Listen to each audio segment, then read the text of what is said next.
नमस्कार बच्चों, आपका मुजफ्फरनगर ऑनलाइन क्लासेस में स्वागत है। कोरोना महामारी के कारण लॉकडाउन चल रहा है और शासन प्रशासन द्वारा ऑनलाइन क्लास चलाने का निर्देश दिया है। हमारे जिले की जिला अधिकारी महोदया सेल्वा कुमारी जयराजन और हमारे जिला विद्यालय निरीक्षक श्री गजेंद्र कुमार जी ने भी हमें ऑनलाइन क्लास के लिए निर्देशित किया है। हम उनका बहुत बहुत धन्यवाद प्रकट करते हैं और आपसे हमारा निवेदन है, आप घर पर रहिए, सुरक्षित रहिए, अनावश्यक रूप से बिल्कुल बाहर नहीं निकलें।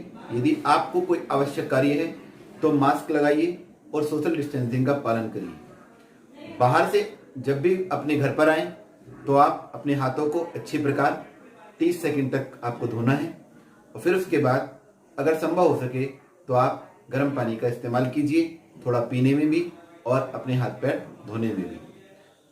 आप घर पर रहिए, सुरक्षित रहिए।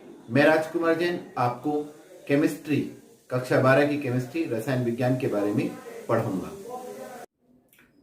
हेलो बच्चों, आज हम डिस्कस करेंगे केमिस्ट्री के लेसन 2 क्लास 12 की हम बात कर रहे हैं। कक्षा 12 पढ़ रहे हैं हम लोग। लेसन 2 सॉल्यूशन अर्थात विलयन।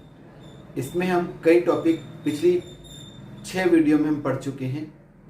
अब हम पढ़ने जा रहे हैं सॉल्युबिलिटी और हेनरीज लॉ, हेनरी का नियम और सॉल्युबिलिटी।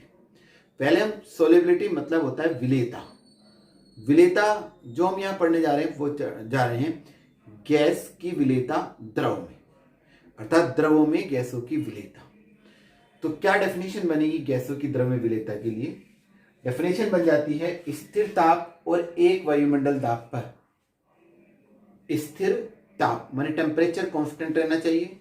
कारण मैंने आपको बताया था कि एक स्पेशल टेम्परेचर पर सैचुरेटेड सॉल्यूशन अर्थात संतृप्त विलयन बनते हैं। तो यहां भी हम संतृप्त विलयन बना रहे हैं। तो स्थिर ताप व एक वायुमंडल दाब पर, प्रेशर भी कांस्टेंट है, एक वायुमंडल दाब पर किसी विलयन को संतृप्त करने के लिए उसके एकांक आयतन में किसी गैस की जितनी मात्रा घोली जा सकती है, और ये मात्रा मिलीलीटर में होनी चाहिए, आयतन होना चाहिए, ठीक है ना। किसी गैस की कितनी मात्रा घोली जा सकती है वह उसकी विलेयता कहलाती है। इसे मोल प्रति लीटर में व्यक्त करते हैं और अल्फा या एस से प्रदर्शित करते हैं। एक बार फिर से हम इसे आपके सामने रखते हैं। विलेयता स्थिर ताप और एक वायुमंडलीय दाब पर, स्थिर ताप और एक वायुमंडल दाब पर किसी गैस की जितनी मात्रा या उसका जितना आयतन किसी विलयन के एकांक आयतन को संतृप्त करने के लिए आवश्यक होती है, ऐसे हम कह सकते हैं, वह उसकी विलेयता कहलाती है। या फिर इस तरह से कहेंगे स्थिर ताप व एक वायुमंडल दाब पर किसी विलयन को संतृप्त करने के लिए एकांक आयतन में जितने गैस के मिलीलीटर घोले जा सकते हैं या जितनी गैस की मात्रा घोली जा सकती है वह उसकी विलेयता कहलाती है। मात्रा भी रह सकते हैं और मिलीलीटर भी। इसे हम मोल प्रति लीटर में व्यक्त करते हैं। मात्रा है तो मोल प्रति लीटर में व्यक्त करते हैं। इसे अल्फा या एस से प्रदर्शित करते हैं। समझ में आ गया कि जब हम किसी विलयन को संतृप्त कर रहे हैं उसका टेम्परेचर निश्चित है, उसका प्रेशर निश्चित है और आयतन भी निश्चित है। ऐसी स्थिति में कोई गैस जितनी घोली जा सकती है जिससे कि वो संतृप्त हो जाए तो वह उसकी विलयन की विलेयता कहलाती है, उस गैस के सापेक्ष। अब इस विलेयता को प्रभावित करने वाले कारक की बात करते हैं।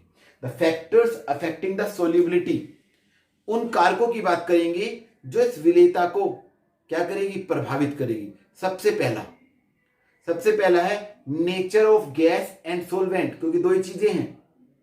एक विलायक है जिसमें गैस घोली जा रही है जिससे विलयन बनने वाला है।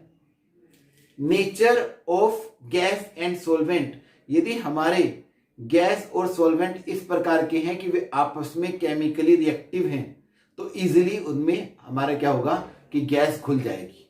यदि उनकी केमिकल रिएक्शन आपस में रहती है तो इजीली उसमें घुल जाएगी। जैसे हम बात करें हाइड्रोजन, ऑक्सीजन, है ना, इनकी जो विलेयता होती है वो जल में कम होती है। जबकि हम बात करें अमोनिया, HCl, कार्बन डाइऑक्साइड, इनमें जल में विलेयता अधिक होती है, क्योंकि अमोनिया, कार्बन डाइऑक्साइड, HCl ये जल के साथ रिएक्ट कर लेते हैं। हाइड्रोजन, ऑक्सीजन ये जल के साथ रिएक्ट नहीं करते, इनकी इसलिए विलेयता कम रहती है।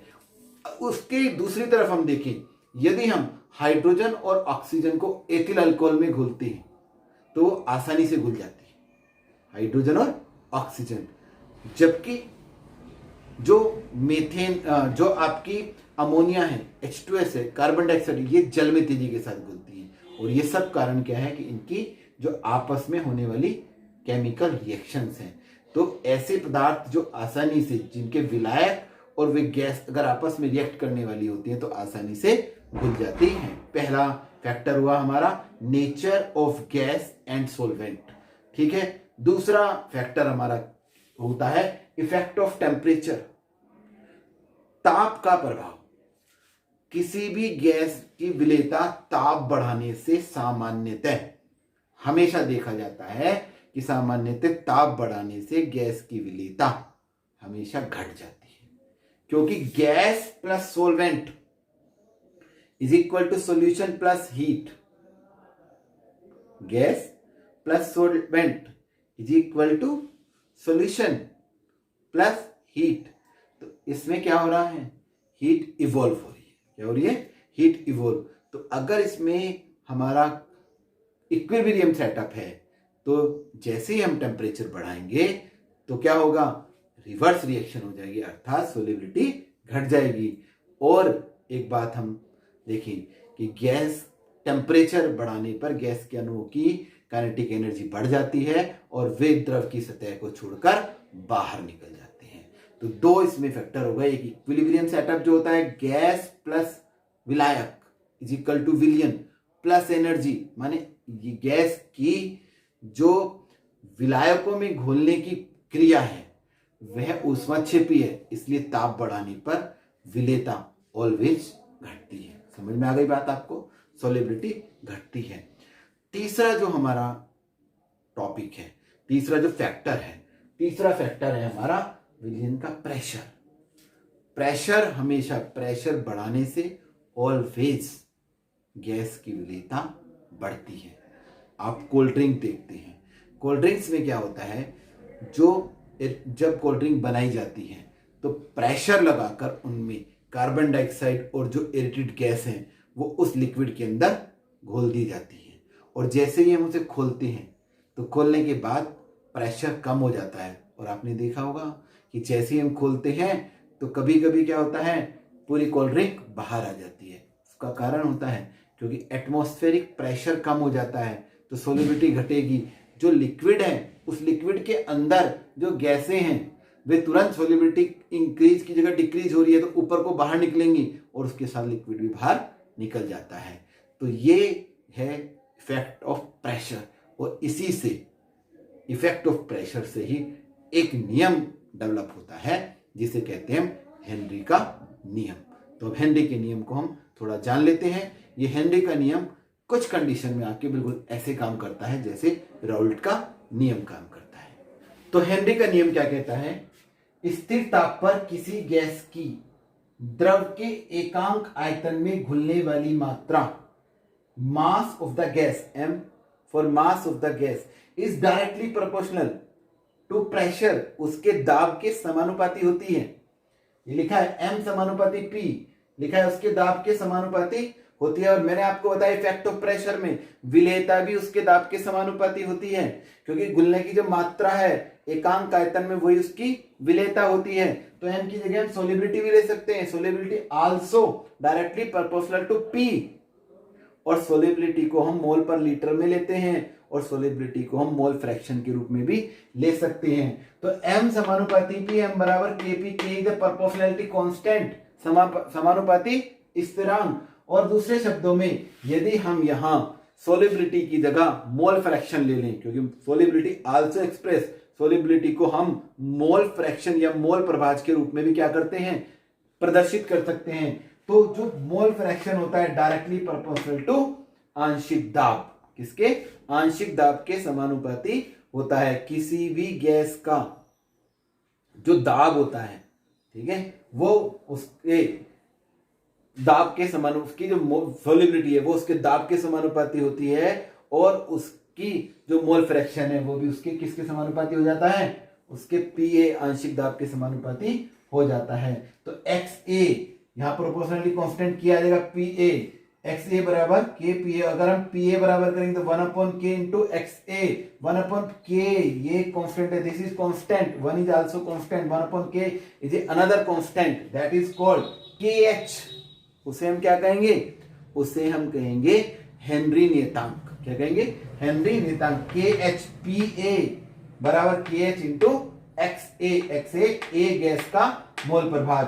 तो यहां पे अगर हम के एच हटा दें तो पी ए समानुपाती एक्स ए। तो हेनरी का नियम अब लिखा जा सकता है, स्थिर ताप पर गैस का आंशिक दाब उसके मोल प्रभाज के समानुपाती होता है। और याद कीजिए, जब मैंने आपको द्रव द्रव निकाय पढ़ाया था तो मैंने आपको बताया था राउल्ट के नियम के अनुसार भी किसी जो हम अवयव लेते हैं कोई भी ए और बी कंपोनेंट्स में, उसका आंशिक दाब उसके मोल प्रभाज के समानुपाती होता है, क्योंकि तनु विलयन में गैस की तरह व्यवहार करने लगता है। तो यहां पे राउल्ट का नियम भी बिल्कुल ऐसे व्यवहार करता है जैसे हमारा हेनरी का नियम हो। तो गैस का आंशिक दाब है, आंशिक दाब उसके मोल प्रभाज के समानुपाती होता है। तो आप हेनरी के नियम के लिए ये भी याद कर सकते हैं और हेनरी के नियम के लिए आप ये भी याद कर सकते हैं। दोनों हेनरी के नियम की हमारी क्या है, दोनों हमारे स्टेटमेंट किसके हैं, हेनरी के नियम के हैं। लेकिन हमें जो मेन हेनरी का नियम देखना है वो देखना है आधार पर राउल्ट के नियम। तो हम इसे याद कर ले तो अच्छा रहता है। स्थिर ताप पर गैस का आंशिक दाब उसके मोल प्रभाज के समानुपाती होता है। तो पी ए समानुपाती एक्स ए, और के एच क्या है यहाँ पर, के एच है हेनरी नियतांक।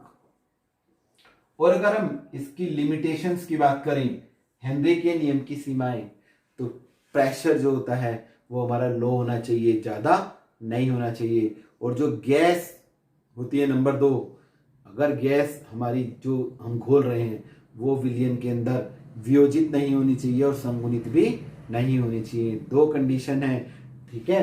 तीसरी कंडीशन है ताप स्थिर रहना चाहिए। तो पहली कंडीशन ताप स्थिर रहना चाहिए, दूसरी कंडीशन दाब अधिक नहीं होना चाहिए, दाब कम होना चाहिए, और तीसरी कंडीशन क्या है, तीसरी कंडीशन है गैस का उस विलयन में वियोजन या संगुणन नहीं होना चाहिए। अब बात कर लेते हैं कुछ अनुप्रयोगों की, जो हेनरी के नियम के अनुप्रयोग होते हैं। पहला मैंने अभी आपको डिस्कस किया था कोल्ड ड्रिंक वाला, कि कोल्ड ड्रिंक में जो हम देखते हैं कि गैसें घुली रहती हैं, तो वो किसके कारण होती है, हेनरी नियतांक के कारण होती है, और वो हेनरी के नियम को पालन करती है। दूसरा हमारा जो हमारे स्कूबा डाइवर्स होते हैं या जो समुद्र के अंदर जाते हैं डाइवर्स, वे भी हम देखते हैं गैस की ऑक्सीजन सिलेंडर लेके जाते हैं। तो ऑक्सीजन गैस के सिलेंडर प्रेशर से, हमारे जो ऑक्सीजन सिलेंडर लगे रहते हैं तो उसमें एक प्रेशर आता है, उस प्रेशर से वो हमारे शरीर के अंदर ऑक्सीजन और नाइट्रोजन का मिश्रण घुल जाता है। लेकिन अगर हम वे स्कूबा डाइवर बाहर आते हैं तो बाहर आने पर जो प्रेशर होता है शरीर का, वो प्रेशर कम हो जाता है, अंदर प्रेशर ज्यादा होता है, बाहर कम हो जाता है। कम आते ही वे गैसें एस्केप आउट होती हैं, और कभी कभी देखा जाता है कि नाइट्रोजन जो गैस होती है जब वो बाहर निकलती है तो बैंड्स हो जाते हैं। बैंड्स माने उसके अंदर क्या होता है, उसे हम बोलते हैं डीकम्प्रेशन सिकनेस। डीकम्प्रेशन सिकनेस हो जाती है और उसमें नाक से खून आने लगता है, कभी कभी जो कान होती है क्रम्स होने लगते हैं उनके, या जो उसके जोड़ होते हैं उनके दर्द होने लगता है। तो इस प्रकार की प्रॉब्लम आती है हमारी डीकम्प्रेशन सिकनेस में, इसे बेंड्स भी कहते हैं। तो ये आती है जो डाइवर्स होते हैं उसके लिए। तीसरा, कुछ लोग जो ऊंचाई पर चढ़ते हैं, जो ऊंचाई पर चढ़ते हैं उनमें भी देखा जाता है जैसे जैसे ऊंचाई पर चढ़ते हैं तो हमारे शरीर का ऑक्सीजन का लेवल घटने लगता है, क्योंकि ऑक्सीजन बाहर निकल आती है। ऑक्सीजन का लेवल घटने का कारण क्या है, ऊपर जाते हुए प्रेशर कम होता जाता है, और जब प्रेशर कम होता है तो हमारे जो टिश्यूज में ऑक्सीजन है वो बाहर निकल आती है और एनोक्सिया नामक रोग उत्पन्न हो जाता है।